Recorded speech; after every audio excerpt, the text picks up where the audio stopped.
નમસ્કાર વિદ્યાર્થી મિત્રો, મારુતિ સાયન્સ એકેડમી શાળાની અંદર આપ સૌ વિદ્યાર્થી મિત્રોનું હાર્દિક સ્વાગત છે.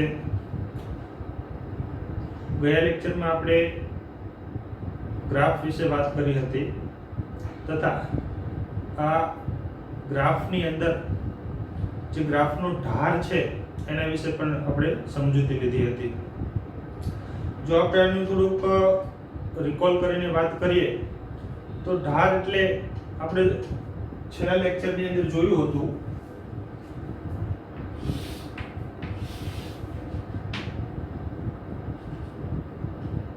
આ x અક્ષ છે, આ y અક્ષ છે. ધારો કે આપણને કોઈ એક ગ્રાફ આપેલો છે તો આ ગ્રાફનો ઢાળ કેટલો છે એના વિશે આપણે વાત કરી હતી. તો આપણે જાણ્યું કે મેથેમેટિક્સની અંદર ઢાળને tan થીટા વડે વ્યાખ્યાયિત કરવામાં આવે છે, જ્યાં થીટા એ x અક્ષ સાથે બનાવેલો ખૂણો છે.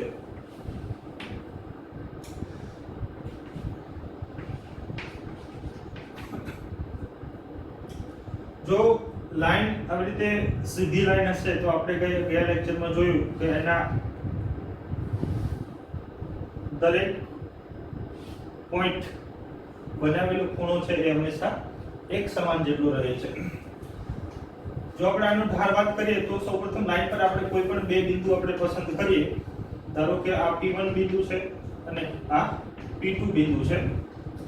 તો આપણે ગયા લેક્ચરની અંદર જોયું હતું કે આ P1 બિંદુ પરથી x અક્ષ પર આપણે એક લંબ બનાવીએ અને જે બિંદુ મળે છે તેને આપણે x1 નામ આપણે આપીએ છીએ, તથા P1 બિંદુથી y અક્ષ પર આપણે લંબ બનાવીએ અને જે મળે છે એને આપણે y1 નામ આપણે આપીએ છીએ.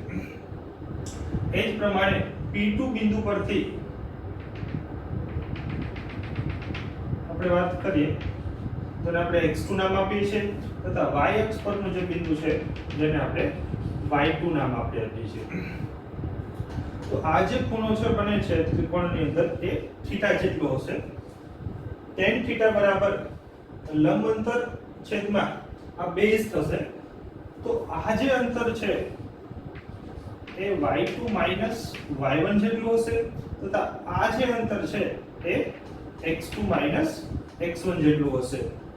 જો આપણે tan થીટા ને વ્યાખ્યાયિત કરીએ તો y છેદમાં x થશે, એટલે કે આપણે અહીંયા y2 માઈનસ y1 અને છેદમાં x2 માઈનસ x1 આ મુજબ આપણે વ્યાખ્યાયિત કરી શકીએ છીએ. વિદ્યાર્થી મિત્રો, આ બરોબર યાદ રાખવાનું છે કે અહીંયા આપણે y2 માઈનસ y1 છે જ્યારે છેદમાં x2 માઈનસ x1 છે. તો આજના લેક્ચરની અંદર આપણે સ્થાન અને સમયનો જે ગ્રાફ બને છે એ ગ્રાફ પરથી આપણને બીજી કઈ કઈ માહિતી મળે છે જેના વિશે આપણે ઊંડાણપૂર્વક અભ્યાસ કરવાનો છે. તો ચલો આજે આપણે જોઈએ કે સ્થાન અને સમયના ગ્રાફ પરથી આપણને કઈ કઈ માહિતી મળે છે.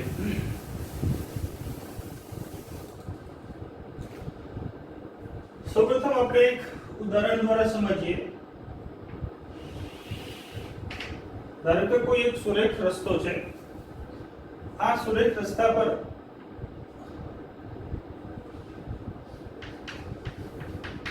અહીંયા આપણે ઊભા છીએ, એટલે કે આને આપણે ઉદ્ગમ બિંદુ તરીકે લઈએ છીએ. આપણો એક મિત્ર છગન જે આ સંદર્ભ બિંદુથી ધારો કે આ અંતર અત્યારે આ x બરાબર 0 માટે વાત કરીએ તો x બરાબર 10 છે. તો આપણે જોઈએ છે ત્યારે છગન આપણાથી 10 મીટરના અંતરે દૂર રહેલો છે. હવે આ છગન ગતિની શરૂઆત કરે છે. તો જે સમયે છગન ગતિની શરૂઆત કરે છે એ સમયે જો આપણે છે એને સમય t બરાબર 0 લઈએ તો t બરાબર 0 સમયે આ છગન ગતિની શરૂઆત કરે છે. તો આ પ્રમાણે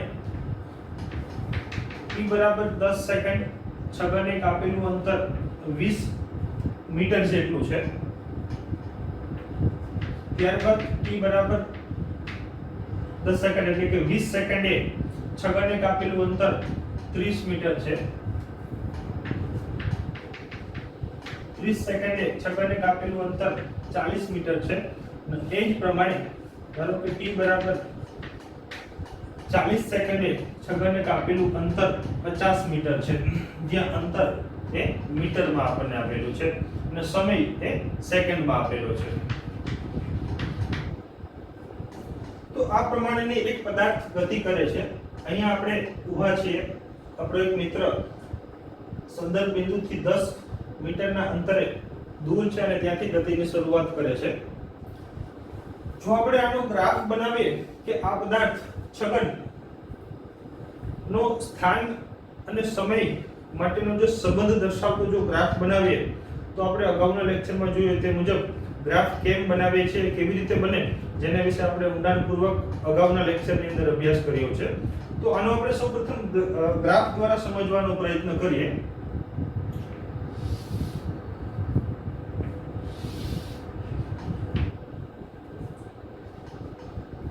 x અક્ષ પર આપણે સમયને લઈએ છીએ જે સેકન્ડમાં આપેલો છે, તથા y અક્ષ પર આપણે સ્થાનને લઈએ છીએ જે મીટરમાં આપેલું છે.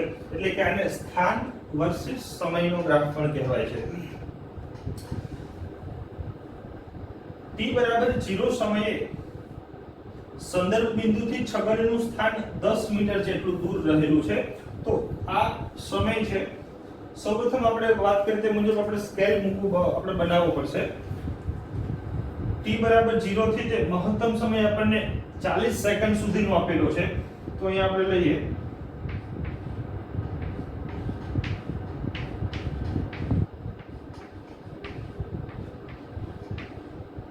50 સેકન્ડ. એ જ પ્રમાણે y અક્ષ પર સ્થાનની વાત કરીએ તો મહત્તમ સ્થાન અંતર છે આપણને 50 મીટર જેટલું આપેલું છે.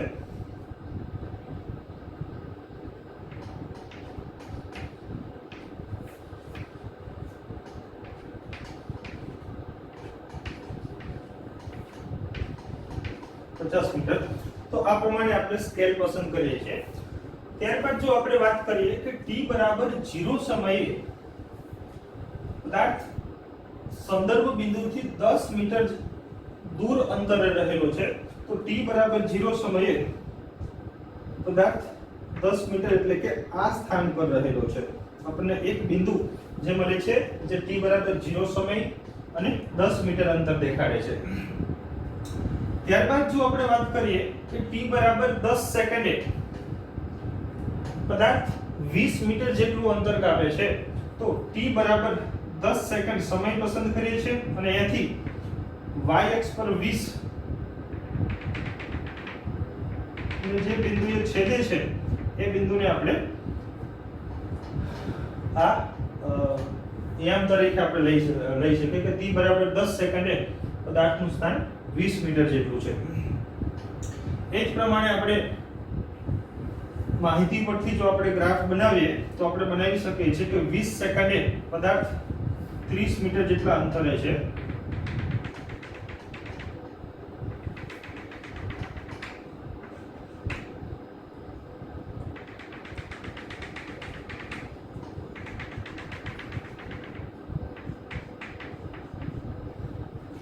તથા 40 સેકન્ડે પદાર્થ 50 મીટર જેટલા અંતર કાપે છે.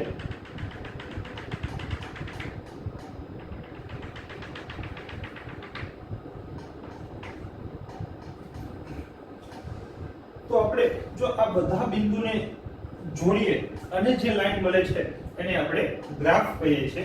તો આપણો ગ્રાફ છે એ કંઈક આ પ્રમાણે બને છે. આપણને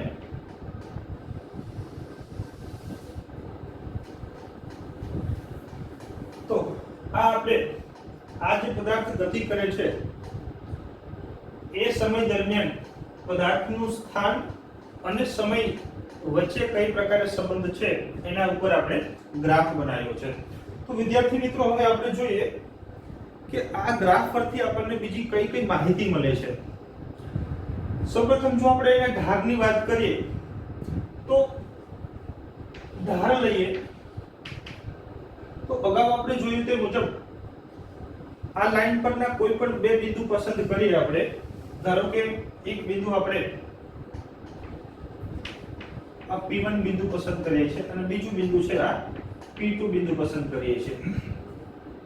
અહીંયા આપણે જોઈ શકીએ છીએ કે આ લાઈન પરના ગ્રાફની જે લાઈન છે એ લાઈન પરના દરેક બિંદુએ આપણે જો x અક્ષને સમાંતર એટલે કે ટાઈમ અક્ષને સમાંતર લાઈન બનાવીએ તો જે ખૂણો છે એ સમાન રહે છે.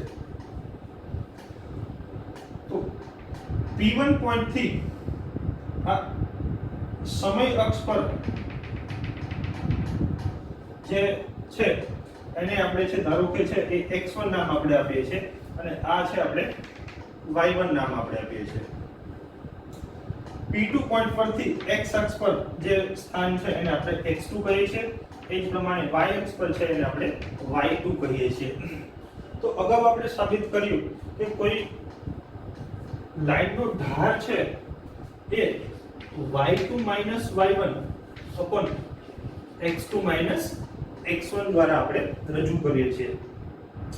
જો અહીંયા આપણે y2 y1 વાત કરીએ તો આપણે જોઈએ છીએ કે આ જે ગ્રાફ છે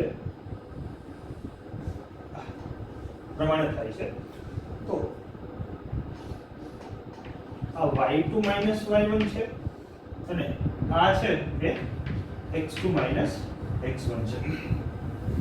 પરંતુ જો વિદ્યાર્થી મિત્રો આપણે આ ગ્રાફની અંદર વાત કરીએ તો y2 y1 આપણા ગ્રાફની અંદર શું છે?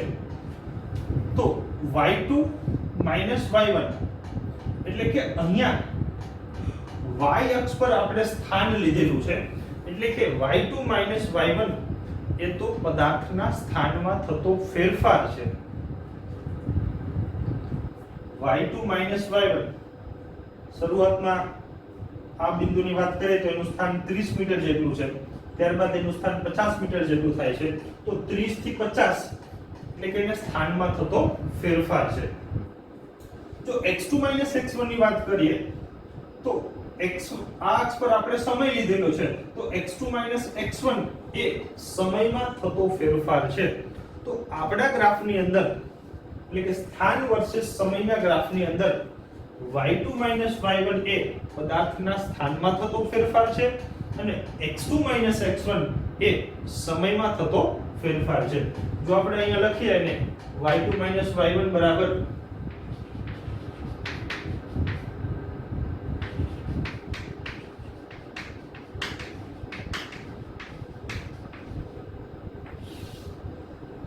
અને આ ફેરફાર દરમિયાન કેટલો સમય છે તો સમયમાં થતો ફેરફાર એટલે કે સમય.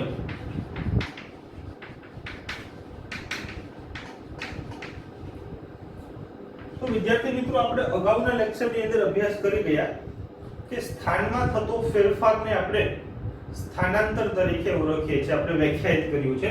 તો અહીંયા આપણે સ્થાનમાં થતા ફેરફારને જો આપણે સમીકરણના સ્વરૂપમાં લખીએ તો આપણે અહીંયા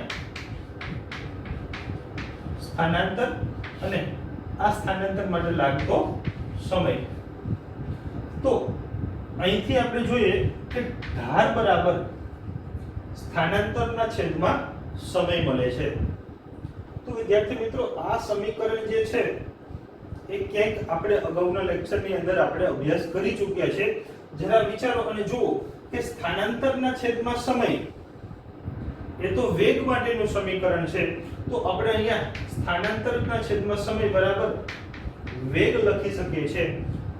તો આ પરથી આપણે એવું સાબિત કર્યું કે ધાર છે એ વેગ દર્શાવે છે. એટલે કે અહીંયા આપણે P1 અને P2 પોઈન્ટ લીધા છે. તો આટલો જે ધાર છે આ સમયગાળા દરમિયાન આ પદાર્થનો સરેરાશ વેગ કેટલો છે એ દર્શાવે છે. તો ધાર છે એ શું દર્શાવે છે? સરેરાશ વેગ દર્શાવે છે. તો આપણે અહીંયા એક બરોબર છે વસ્તુ ધ્યાનમાં રાખવાનું છે. ધાર બરાબર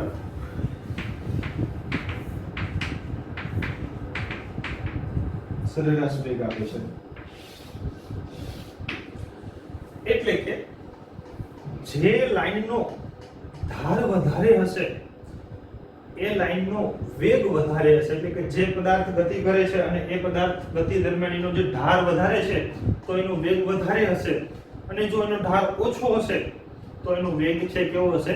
ઓછો હશે, જે આપણે અહીંયા સાબિત કર્યું છે. તથા આપણે જોઈએ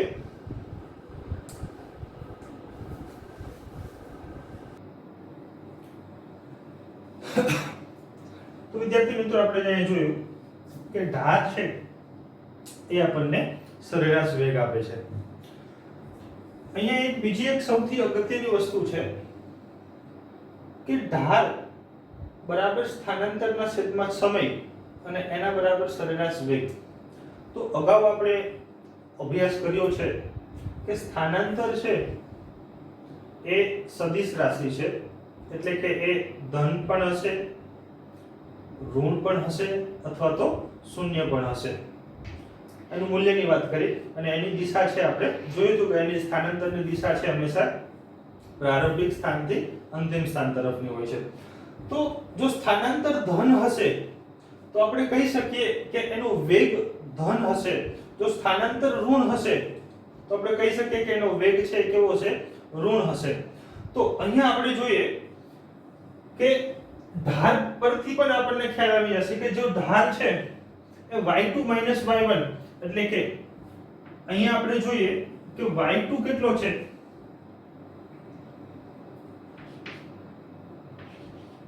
50 છે. y1 કેટલો છે? 30 છે. x2 x1, x2 40 છે, x1 20 છે.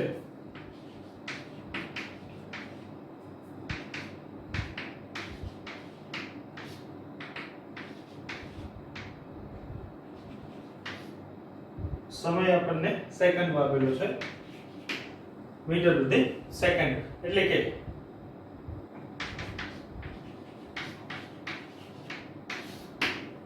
તો અહીંયા આપણને એનો ધાર છે એ ધન આવે છે. ધાર ધન આવે છે 1 મીટર પ્રતિ સેકન્ડ. એનો અર્થ એવો થાય છે કે પદાર્થ જો આપણે આ દિશાને આપણે ધન x દિશા આપણે લઈએ છીએ તો અહીંયા આપણે કહીએ છીએ કે પદાર્થ ધન x અક્ષની દિશાની અંદર ગતિ કરી રહ્યો છે.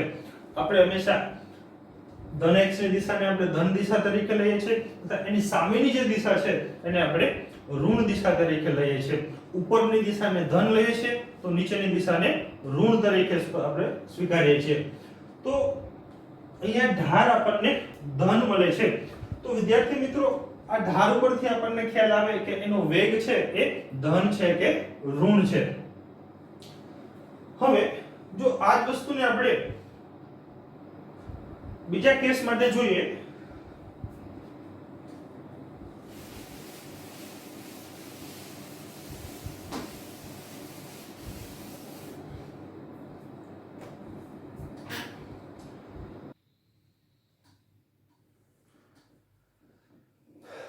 તો વિદ્યાર્થી મિત્રો આપણે બીજા કિસ્સા માટે વાત કરીએ તો કે અહીંયા આપણે જોયું કે સંદર્ભ બિંદુએ આપણે ઊભા છે તથા આપણો એક મિત્ર છગન જે આ સ્થાન તરફ અહીંયા આ સ્થાને છે અને આ તરફ ધન x અક્ષની દિશામાં ગતિ કરે છે અને આપણે જોયું કે એનો ઢાળ એટલે કે એનો વેગ છે એ ધન આવે છે.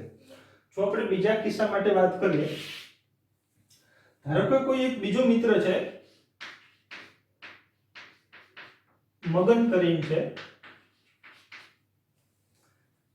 ધારો કે એ આપણાથી અત્યારે 50 મીટર દૂર રહેલો છે અને આ વ્યક્તિ આપણા તરફ ગતિ કરતો આવે છે.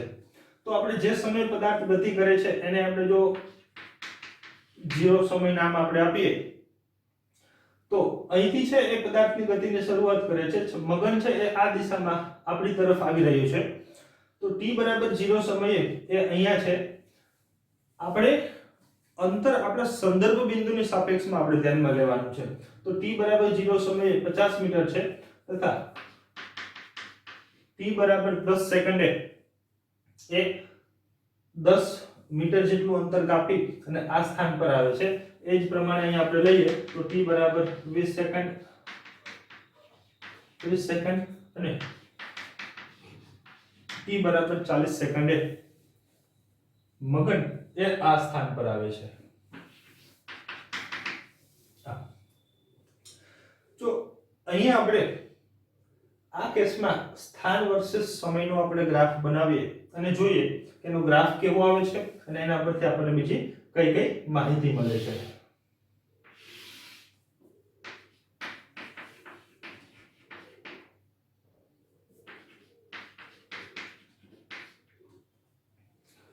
t બરાબર 0 સમયે સૌપ્રથમ આપણે સમયને x અક્ષ પર લઈ અને સ્કેલ બનાવીએ.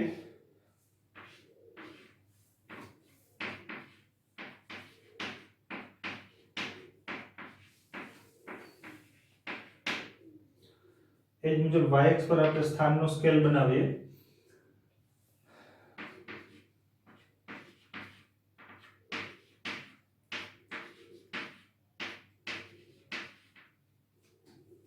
હવે જો આપણે એનો ગ્રાફ વાત કરીએ તો t બરાબર 0 સમયે વ્યક્તિ 50 મીટર જેટલા સ્થાન પર રહેલો છે.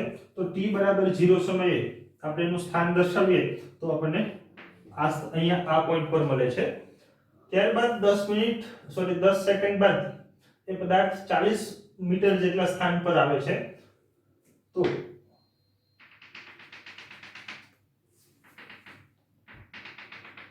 આપણે મુજબ છે એ ગ્રાફ બનાવીએ. નેક્સ્ટ 10 સેકન્ડ દરમિયાન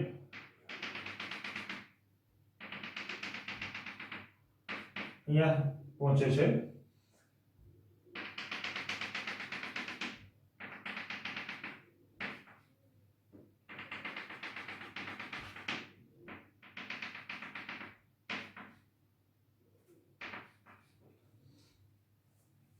તો જો આપણે અહીંયા ગ્રાફ બનાવીએ તો શરૂઆતમાં પદાર્થ અહીંયા છે, વ્યક્તિ અહીંયા છે, ત્યારબાદ સમય સાથે એનું સ્થાન છે એ આ મુજબ બદલાય છે અને આપણે એનો જો બધા બિંદુને જોડીએ તો આપણને ગ્રાફ કંઈક આ પ્રમાણે મળે છે. જો આપણે આના ઢાળ વિશે વાત કરીએ તથા આનો વેગ વિશે વાત કરીએ તો ઢાળ બરાબર આપણે એવું જોયું y2 y1 છેદમાં x2 x1 છે. કોઈ પણ બે બિંદુ આપણે લઈએ, ધારો કે અહીંયા આપણે આને P1 બિંદુ લઈએ છે અને અહીંયા આપણે P2 બિંદુ લઈએ છે. તો P1 બિંદુ પરથી x અક્ષ અને y અક્ષ પર આપણે લંબ બનાવીએ. ટ્રાયેંગલ આ પ્રમાણે બને છે. આ છે એ 10 સેકન્ડે એ 40 મીટર પર છે, ત્યારબાદ 30 સેકન્ડે એ 20 મીટર જેટલા સ્થાન પર છે. એટલે કે આ આપણું પ્રારંભિક સ્થાન છે, એટલે કે આને આપણે y1 કહીએ છીએ અને આ આપણું અંતિમ સ્થાન છે આ કિસ્સા માટે, એટલે આપણે એને y2 કહીએ છીએ. એ જ પ્રમાણે આ 40 મીટર છે ત્યારે જે સમય છે એને આપણે છે એ x1 કહીએ છીએ અને અહીંયા જે છે એને આપણે x2 કહીએ છીએ. તો આપણે જોઈએ કે y2 y1 એટલે કે y2 20 છે, y1 40 છે. તો અહીંયા આપણે લખી શકીએ છીએ 20 40. એ જ પ્રમાણે x2 x1, x2 30 છે, x1 10 છે, એટલે કે 30 10. જો આપણે અહીંયા જોઈએ તો 20 40 -20, 30 10 20, એટલે કે -1 મીટર પર સેકન્ડ. જે આપણે અગાઉ વાત કરી તે ઢાળ બરાબર આપણે છે એને વેગ તરીકે પણ વ્યાખ્યાયિત કરી શકીએ છીએ. તો અહીંયા આપણને વેગ એ 1 મીટર પ્રતિ સેકન્ડ એનું મૂલ્ય છે, પરંતુ માઇનસ સાઇન શું દેખાડે છે? તો અહીંયા વેગ છે, આ કિસ્સામાં વેગ આપણને 1 મીટર પ્રતિ સેકન્ડ ધન મળે છે, જ્યારે આ કિસ્સાની અંદર વેગનું મૂલ્ય સમાન છે, પરંતુ આગળ માઇનસ સાઇન આપણને એવું ઇન્ડિકેટ કરે છે કે વેગની જે દિશા છે એ પહેલા જે દિશા વેગ હતી એના કરતા વિરુદ્ધ દિશામાં છે. તો એટલે જ આપણે જોઈએ છે કે છગન છે એ ધન x દિશામાં ગતિ કરતો હતો ત્યારે એનો વેગ ધન મળે છે, જ્યારે મગન છે એ ઋણ x દિશામાં ગતિ કરે છે માટે એનો વેગ છે એ ઋણ આવે છે. તો વિદ્યાર્થી મિત્રો અહીંયા આપણે જોયું કે સ્થાન અને સમયના ગ્રાફ પરથી આપણને એના ઢાર પરથી આપણને વેગનું મૂલ્ય મળે છે. જો એનો ઢાર વધારે હશે તો એનો વેગ વધારે હશે અને ઢાર ઓછો હશે તો એનો વેગ ઓછો હશે. તથા આ પ્રકારનો જે ઢાર છે એ ઢારને આપણે પોઝિટિવ ઢાર કહીએ છીએ. તો પોઝિટિવ ઢાર માટે વેગનું મૂલ્ય છે એ પોઝિટિવ મળે છે, જ્યારે આ પ્રકારનો ઢાર છે એ નેગેટિવ ઢાર છે, માટે અહીંયા આપણને વેગનું મૂલ્ય છે એ નેગેટિવ મળે છે. જો વિદ્યાર્થી મિત્રો એક શોર્ટકટ રીતે આપણે જોઈએ તો જે ગ્રાફની અંદર ધારો કે આ જે ગ્રાફ છે તો આ જે થીટા છે એ લેસ ધેન 90 ડિગ્રી છે. થીટાનું મૂલ્ય કેવું છે? લેસ ધેન 90 ડિગ્રી છે. જો થીટાનું મૂલ્ય લેસ ધેન 90 ડિગ્રી હશે તો એ પ્રકારના ગ્રાફને આપણે પોઝિટિવ ગ્રાફ કહીએ છીએ, તથા જે કિસ્સા માટે થીટાનું મૂલ્ય ગ્રેટર ધેન 90 ડિગ્રી હશે તો આ કિસ્સાને આ ગ્રાફને આપણે છે નેગેટિવ ગ્રાફ કહીએ છીએ. જે વિદ્યાર્થી મિત્રો ખૂબ જ અગત્યનું છે અને આપણે ધ્યાનમાં રાખવાનું છે. તો અહીંયા આપણે ગ્રાફ વિશે, તેના ઢાર વિશે અને આ ઢાર પરથી આપણને વેગની માહિતી કેવી રીતે મળે છે જેની આપણે વાત કરી. તો આ પરથી આપણે બીજા કેટલાક ન્યુમેરિકલ જોઈએ અને જોઈએ કે ઢાર પરથી તથા આલેખ પરથી આપણે એના વેગનું મૂલ્ય કેવી રીતે મળે છે જોઈએ આપણે હવે.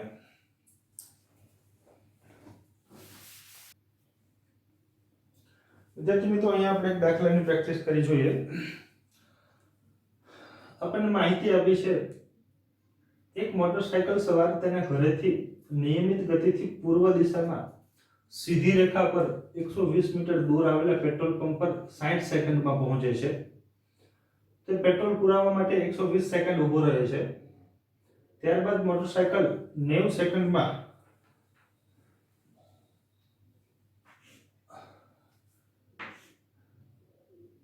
પુરાવવા માટે 120 સેકન્ડ ઊભો રહે છે. ત્યારબાદ મોટરસાયકલ 90 સેકન્ડમાં તે નિયમિત ગતિથી તે જ રસ્તેથી ઘરે આવે છે. ત્યારબાદ 90 સેકન્ડ બાદ તે મોટરસાયકલ ઘરેથી ઓફિસ જવા માટે નીકળે છે. ઓફિસ તેના ઘરેથી પશ્ચિમ દિશામાં સીધી રેખા પર 300 મીટરના અંતરે આવેલી છે. આ માટે તે 120 સેકન્ડ જેટલો સમય લે છે. તો આ મોટરસાયકલ માટે સ્થાન સમયનો આલેખ દોરો અને તેને જુદા જુદા સમયગાળા માટે સરેરાશ વેગનું મૂલ્ય શોધવાનું છે. તો વિદ્યાર્થી મિત્રો જે માહિતી પરથી આપણે જોની વાત કરીએ કે સ્થાન સમયના આલેખ ની આપણે જોઈએ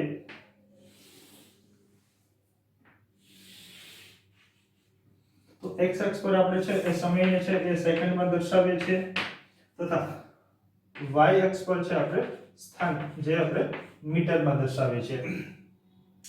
તો આપણે જોઈએ કે સમય છે આપણને એનો સ્કેલ આપણે લઈએ કે 60 સેકન્ડ વધુ આપણે છે કેટલા 120 સેકન્ડ, એટલે કે બધી સેકન્ડનો આપણે સરવાળો કરીએ અને કુલ સમય કેટલો થાય છે એ મુજબ આપણે સ્કેલ બનાવવો પડશે. તો આપણે જો આપણે લેતા જઈએ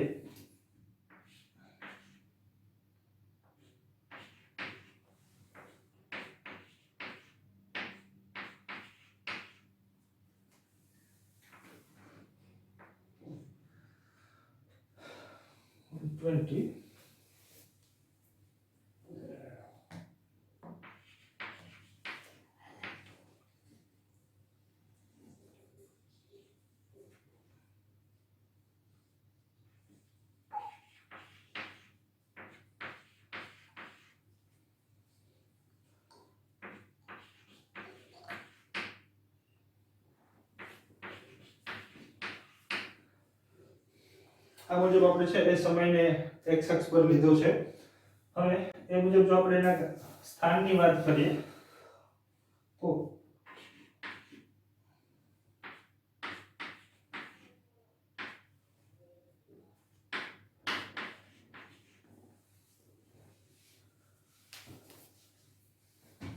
આ મુજબ આપણે સ્કેલને પસંદ કર્યો છે. હવે આપણે જો માહિતી પર ધ્યાન આપીને જોઈએ તે પૂર્વ દિશામાં એટલે કે પૂર્વ દિશાને, ધારો કે આ દિશાને આપણે છે એ પૂર્વ દિશા કહીએ છીએ, તો પૂર્વ દિશામાં 120 મીટર દૂર આવેલા પેટ્રોલ પંપ પર તે 60 સેકન્ડમાં પહોંચે છે, નિયમિત ગતિથી ગતિ કરે છે અને 60 સેકન્ડમાં આ મોટરસાયકલ સવારે કાપેલું અંતર કેટલું છે તો કે 120 મીટર જેટલું છે। તો આ 60 સેકન્ડ છે અને આ સમય દરમિયાન એને કાપેલું અંતર 120 મીટર જેટલું છે। જો આપણે એનો વાત કરીએ તો એક પોઈન્ટ આપણને અહીંયા મળે છે, પહોંચે છે। તે પેટ્રોલ પુરાવા માટે 120 સેકન્ડ ઊભો રહે છે, એટલે કે પદાર્થ સ્થિર છે। કેટલા સમય માટે તો કે 120 સેકન્ડ માટે પદાર્થ સ્થિર છે। ગયા લેક્ચરની અંદર આપણે સ્થિર પદાર્થ માટેનો સમય અને સ્થાન માટેનો આલેખ આપણે જોયો હતો કે સમય બદલાય છે તેમ પદાર્થનું સ્થાન બદલાતું નથી, એટલે કે પદાર્થ છે 120 મીટર દૂર આવેલા પેટ્રોલ પંપ પર 120 સેકન્ડ માટે ઊભો રહે છે। તો અહીંથી 120 સેકન્ડ ની વાત કરીએ તો 100 ને કુલ સમય 180 સેકન્ડ થશે। તો આ માટે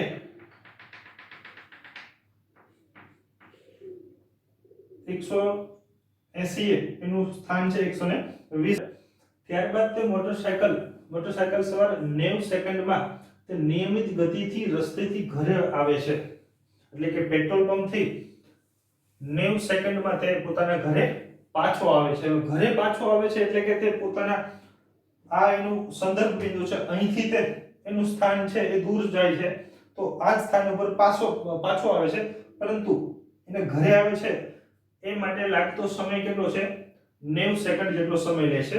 તો 180 પ્લસ આપણે 90 સેકન્ડ કરીએ ત્યારે એનું સ્થાન એ પોતાના ઘરે છે, એટલે કે સંદર્ભ બિંદુ એ હોય છે। તો 180 પ્લસ 90 270, એટલે ધારી લઈએ કે અહીંયા એપ્રોક્સિમેટ આપણે 270 છે। તો આ સમયે મોટરસાયકલ સવારનું સ્થાન ક્યાં હશે તો કે પોતાના ઘરે હશે, એટલે કે સંદર્ભ બિંદુએ હશે, જ્યાં સ્થાન છે એ શૂન્ય છે। તો એક પોઈન્ટ આપણને અહીંયા મળે છે। તો જો આટલા કિસ્સા માટેનો આપણે ગ્રાફ બનાવીએ તો આપણે જોઈએ કે પ્રથમ 60 સેકન્ડ માટે તે નિયમિત ગતિથી ચાલે છે, ત્યારબાદ 120 સેકન્ડ માટે તે પેટ્રોલ પુરાવા માટે પદાર્થ વ્યક્તિ ઊભો રહે છે અને ત્યારબાદ તે જ રસ્તે પાછો આવે છે, એટલે કે આ સમયે છે એનું સ્થાન એ શૂન્ય છે। હવે આપણે જોઈએ ત્યારબાદ તે મોટરસાયકલ ઘરેથી ગતિથી રસ્તે ઘરે આવે છે, ત્યારબાદ 90 સેકન્ડ બાદ, એટલે કે અહીંથી 90 સેકન્ડ દરમિયાન વ્યક્તિ પોતાના ઘરે રહે છે। વ્યક્તિ ઘરે છે એટલે કે એનું સ્થાન બદલાતું નથી, તો અહીંથી તે 90 સેકન્ડ માટે આપણે જોઈએ 270 પ્લસ 90 એટલે કે 360 સેકન્ડ માટે વ્યક્તિ અહીંયા સ્થિર રહે છે, એનું સ્થાન 0 છે।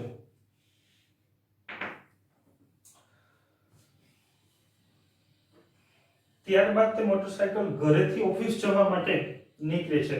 ઓફિસ તેના ઘરેથી પશ્ચિમ દિશામાં સીધી રેખા પર 300 મીટરના અંતરે આવેલી છે। અહીંયા આપણે છે જગ્યાનો પ્રશ્ન થશે ને,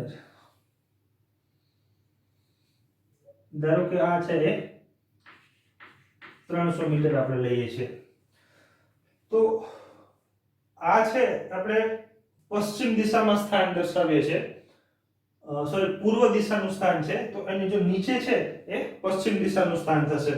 તો અહીંથી આ સેકન્ડ દરમિયાન આ સમય પછી વ્યક્તિ પશ્ચિમ દિશામાં ગતિ કરવાનું સ્ટાર્ટ કરે છે, એટલે કે પશ્ચિમ દિશા એટલે કે નીચેની તરફની દિશામાં છે ગતિ કરે છે અને એ કેટલીક અંતર કાપે છે 300 મીટરના અંતર કાપે છે અને આ માટે તે 120 જેટલો સમયગાળો લે છે।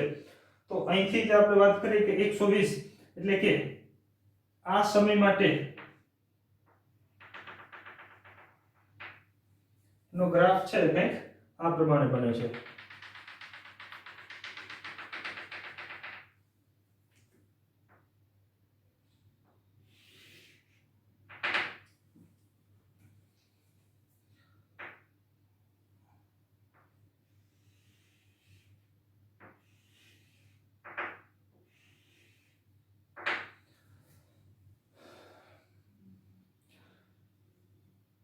તો આ મુજબ આપણે સ્થાન અને સમયનો ગ્રાફ બનાવીએ છીએ. જોયું આપણે કે એ જુદા જુદા સમય પર વ્યક્તિ છે એ કયા સ્થાન પર રહેલો છે એના પરથી આપણે ગ્રાફ બનાવ્યો છે. હવે એવું કહે છે કે આ ગ્રાફના જુદા જુદા સમયગાળા માટે એનો સરેરાશ વેગ શોધવાનો છે. તો અગાઉ આપણે જોયું કે સ્થાન અને સમયના ગ્રાફ પરથી એટલે કે એના ઢાળ પરથી આપણે એના વેગનું મૂલ્ય શોધી શકીએ છીએ. જો આપણે અહીંયા એનો જુદો જુદો સમયગાળો લઈએ તો અહીંથી તે OA AB BC ને D થી તે એ સમયગાળા માટેની આપણે વાત કરીએ તો આ જુદા જુદા સમયગાળા માટે એનો સરેરાશ વેગ કેટલો હશે એની આપણે વાત કરીએ. જો પ્રથમ સમયગાળા માટે વાત કરીએ એટલે કે O થી A માટે વાત કરીએ તો આ સમયગાળા માટે આપણે એના વેગનું મૂલ્ય એને ઢાળ પરથી મળશે અને ઢાળ એટલે કે એનું y2 y1 x2 x1 થશે એટલે કે એનો સરેરાશ વેગ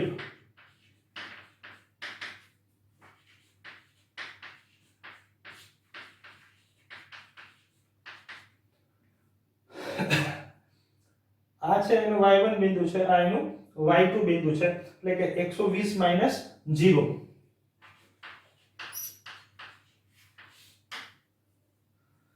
આ સમય 0 છે અને આ 120 છે એનો સમય છે એ 60 સેકન્ડ છે માટે x2 0.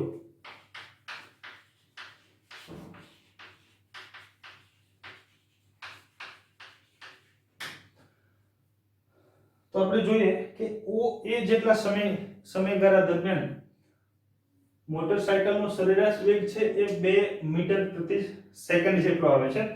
અગાઉ આપણે જોયું કે આ ઢાળ છે એ પોઝિટિવ ઢાળ છે. પોઝિટિવ ઢાળ હોવાથી એનો વેગ છે એ પોઝિટિવ મળે છે, જે પણ આપણે અહીંયા જોઈ શકીએ છીએ.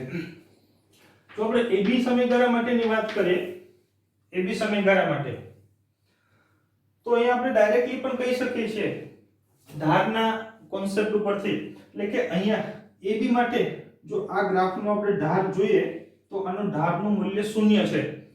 તો ઢાળ એ જ આપણો વેગ સરેરાશ વેગ છે. જો ઢાળ 0 તો એનો સરેરાશ વેગ પણ કેવો હશે? 0 હશે. આપણે એને સાબિત કરીને જોઈએ તો કે AB માટે સરેરાશ વેગ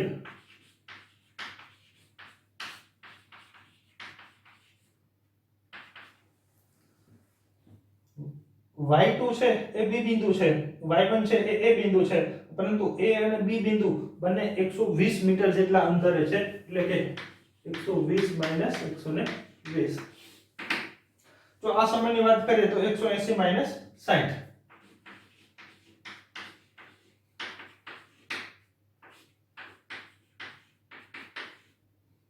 બરાબર 0. જે આપણે ડાયરેક્ટલી પણ કહી શકાય એનો ઢાળનું મૂલ્ય 0 છે તો એનું સરેરાશ વેગનું મૂલ્ય પણ 0 હશે. જો આપણે BC સમયગાળા માટે વાત કરીએ, BC સમયગાળા માટે આપણે વાત કરીએ તો અહીંયા આપણે એક વસ્તુ તો અહીંયાથી આપણને ક્લિયર થાય છે કે અહીંયા ઢાળનું મૂલ્ય છે એ 90 ડિગ્રી કરતા જે એંગલ છે એ 90 ડિગ્રી કરતા કેવો છે? મોટો છે. માટે આ ઢાળને આપણે નેગેટિવ ઢાળ કહીએ છીએ. તો એક વસ્તુ તો ફિક્સ છે કે અહીંયા સરેરાશ વેગનું મૂલ્ય છે એ નેગેટિવ આવવું જોઈએ. ચલો આપણે જોઈએ કે કેટલું આવે છે.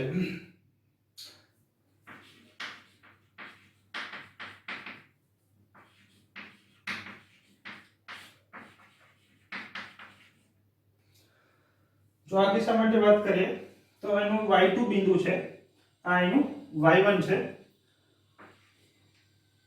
y1 છે અને આ સ્થાન છે એનું y2 છે. એ પ્રમાણે સમય લઈએ તો આ છે એ x1 છે અને આ x2 છે. તો y2 છે 0 છે જ્યારે y1 છે એ 120 છે. જો x2 લઈએ તો x2 270 છે ત્યારે x1 છે એ 180 છે.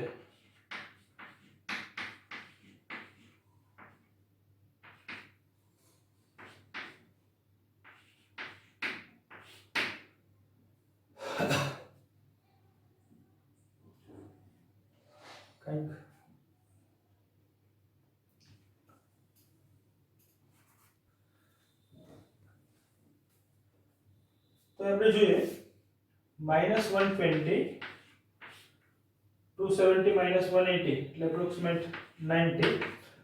જો આપણે સાદુરૂપ આપીએ તો એપ્રોક્સિમેટ -1.3 મીટર પર સેકન્ડ જેટલું આવે છે. તો અહીંયા આપણે જોયું કે x અક્ષ સાથે બનાવેલો ખૂણો થીટા ગ્રેટર ધેન 90 ડિગ્રી છે, સ્લોપ નેગેટિવ છે, માટે અહીંયા આપણે સરેરાશ વેગનું જે મૂલ્ય છે એ પણ નેગેટિવ આવે છે. જો આપણે નેક્સ્ટ માટે વાત કરીએ CD સમયગાળા દરમિયાન, તો અહીંયા જોઈ શકીએ છીએ કે ગ્રાફનો જે ઢાળ છે એ શૂન્ય છે, માટે અહીંયા સરેરાશ વેગનું મૂલ્ય પણ કેવું હશે? શૂન્ય હશે. જો આપણે DE સમયગાળા માટે વાત કરીએ તો કે DE સમયગાળા માટે અહીંથી આપણે લઈએ કે આ એનું છે એ y1 બિંદુ બને છે, તથા આ છે એ -300 છે એ y2 બને છે, તથા આ જે છે એ x1 છે અને આ છે એ x2 જેટલું છે. તો D માટે જો સરેરાશ વેગનું મૂલ્ય શોધીએ તો સરેરાશ વેગ બરાબર y2 - y1 x2 - x1.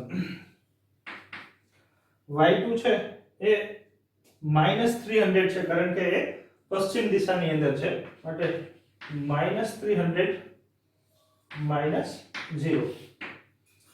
x2 480 - 360 એટલે આપણે જોઈએ -300 480 - 360 એટલે કે 120. અને આનો જો આપણે ગ્રાફ લઈએ -2.55 મીટર પર સેકન્ડ આવે છે. તો વિદ્યાર્થી મિત્રો, અહીંયા આપણે જે આપેલી માહિતી છે એ માહિતી પરથી આપણે સરેરાશ જુદા જુદા ગાળા માટે સરેરાશ વેગનું મૂલ્ય શોધવું તથા સ્થાન અને સમય માટેનો આલેખ પણ આપણે બનાવ્યો છે. તો આજ મુજબ હજુ પણ આપણે બીજા કેટલાક દાખલાની પ્રેક્ટિસ કરી શકીએ છીએ. તો આપણે બીજા દાખલાની પ્રેક્ટિસ કરીએ. તો વિદ્યાર્થી મિત્રો, અહીંયા આપણને એક સ્થાન અને સમય વચ્ચેનો ગ્રાફ આપણને આપેલો છે અને એવું કહે છે કે આ ગ્રાફના જુદા જુદા સમયગાળા માટે નું સરેરાશ વેગનું મૂલ્ય કેટલું હશે એ શોધવાનું કહે છે. તો જો સૌપ્રથમ આપણે OA સમયગાળા માટે વાત કરીએ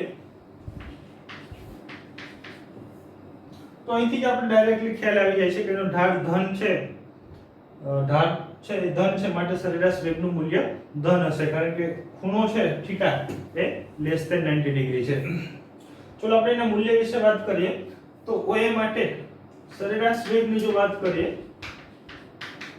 તો થશે y2 - y1 છેદમાં x2 - x1.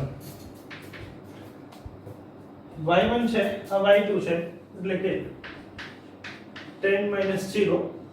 જો x સમયની અક્ષ પર લઈએ તો 10 - 0 થશે, એટલે કે 1 મીટર પર સેકન્ડ આવે છે. ધન છે કારણ કે સ્લોપ ઢાળ ધન છે. જો આપણે AB સમયગાળા માટેની વાત કરીએ તો હવે આપણે ડાયરેક્ટલી જ કહી શકીએ છીએ કે AB ગાળા માટે સરેરાશ વેગનું મૂલ્ય શૂન્ય હશે, કારણ કે ઢાળનું મૂલ્ય શૂન્ય છે, ઢાળ શૂન્ય છે, માટે સરેરાશ વેગ પણ કેવો હશે? શૂન્ય હશે. માટે AB માટે જો સરેરાશ વેગની વાત કરીએ તો કેવો થશે? શૂન્ય થશે. જો આપણે BC સમયગાળા માટેની વાત કરીએ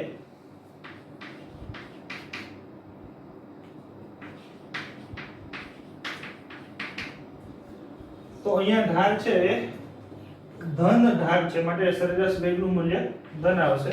કેટલું આવે છે એ આપણે જોઈએ.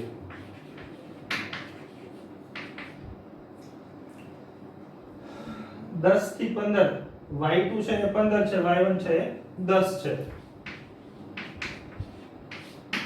આ માટે લાગતો સમયગાળો 20 - 15.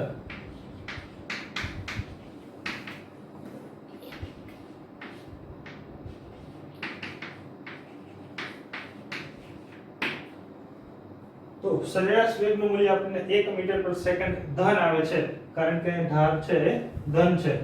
તો આવી રીતે આપણે સમય અને સ્થાનના ગ્રાફ પરથી સરેરાશ વેગનું મૂલ્ય આપણે શોધી શકીએ છીએ. તો આ પ્રમાણે આપણે બીજા એક બે દાખલા છે જે આપણે જોઈએ કે વધારે પ્રેક્ટિસ માટે, જેથી કરીને આ સરેરાશ વેગ કેમ શોધવો એ વધારે મજબૂત થઈ જાય.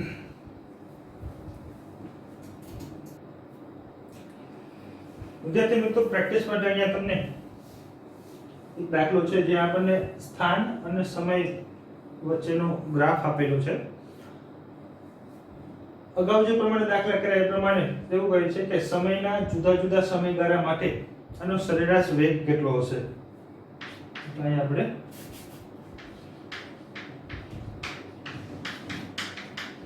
એ શોધવાનું છે. બીજો એક દાખલો હોમવર્ક માટે આપે છે કે અહીંયા આપણને સ્થાન અને સમય માટેનો ગ્રાફ આપણને આપેલો છે અને ગ્રાફનો ધાર કંઈક આ પ્રમાણે છે. અહીંયા મૂલ્ય આપેલા છે. સ્થાન 2 મીટર છે, ના સમય છે 5 સેકન્ડ છે. વિદ્યાર્થી મિત્રો, અહીંયા તમને 4 ઓપ્શન આપેલા છે. આ 4 ઓપ્શનમાંથી તમારે સાચો ગ્રાફ ઓપ્શન શોધવાનો છે કે આ સ્થાન સમય માટેનો ગ્રાફ આપેલો છે. પરંતુ વિદ્યાર્થી મિત્રો, ધ્યાનમાં રાખજો કે અહીંયા વેગ અને સમય માટેનો ગ્રાફ આપણને આપેલો છે. સ્થાન અને સમય માટેનો ગ્રાફ તમને પ્રશ્નમાં આપેલો છે, જ્યારે ઓપ્શનની અંદર જે ગ્રાફ આપ્યો છે એ વેગ અને સમય માટેનો ગ્રાફ આપેલો છે. આપણે વેગ અને સમય માટેના ગ્રાફ છે આવતા લેક્ચરની અંદર ડિટેલમાં ચર્ચા કરવાની છે, પરંતુ આશા રાખું છું કે આ સ્થાન સમયનો ગ્રાફ જે આને આધારે આમાંથી કયો ઓપ્શન છે એ વેગ સમયનો ગ્રાફ દર્શાવે છે કે એ તમારે હોમવર્કની અંદર કરવાનું છે. આશા રાખું છું કે બધા વિદ્યાર્થી મિત્રો છે એ ટ્રાય કરશે. આવતા લેક્ચરની અંદર પણ આપણે આ પ્રશ્નને છે આપણે શરૂઆતમાં છે ચર્ચા કરી અને એનો અભ્યાસ કરવાનો છે. તો વિદ્યાર્થી મિત્રો, આજે આપણે સરેરાશ વેગ વિશે ઊંડાણપૂર્વક અભ્યાસ કર્યો. તો આજના લેક્ચરને અહીંયા આપણે છે રાખીએ છીએ. આવતા લેક્ચરની અંદર વેગ અને સમયનો ગ્રાફ કેવી રીતે હશે તેના વિશે વાત કરીશું, તથા એક નવી ભૌતિક રાશિ છે જે પ્રવેગ વિશે આપણે પણ આવતા લેક્ચરની અંદર વાત કરીશું. ત્યાં સુધી બધા વિદ્યાર્થી મિત્રોને નમસ્કાર, જય ભારત, જય હિન્દ.